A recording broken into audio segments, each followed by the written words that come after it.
Assalamu alaikum everyone, welcome to my YouTube channel. Today I am drawing the three types of muscle cells found in the human body: skeletal, cardiac and smooth muscle, and I will tell you the differences between them. Let's start with skeletal muscle. I am drawing long, cylindrical and unbranched fibers. Notice these fibers have clear light and dark bands running across them. This pattern is called striations. Skeletal muscles are attached to our bones and they help us move our body. We cannot control these muscles ourselves, which is why they are called voluntary muscles. And lastly, if you look closely, these fibers have many nuclei, that's why we call them multinucleated. Now, let's draw cardiac muscle. These fibers are branched, not straight, unlike skeletal muscle.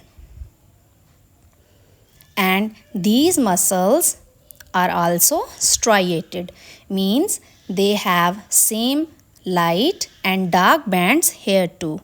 Cardiac muscle is found in the heart, only in the heart, and it works continuously without getting tired throughout our life. We cannot control it ourselves. That's why it is called involuntary muscle. And lastly, each cell has a single nucleus. Finally, let's draw smooth muscle. These cells are spindle-shaped, meaning they are pointed. They have pointed ends and they are unbranched.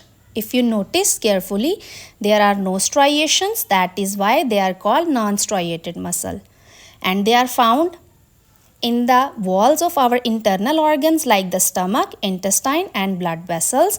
It helps in the movement like pushing food through our digestive system. If you like this video, please subscribe to my channel and thank you for watching. And if you want to see more videos, let me know in the comment section. I will share more diagram videos for you. And lastly, I have drawn the nucleus in the cardiac muscle cells.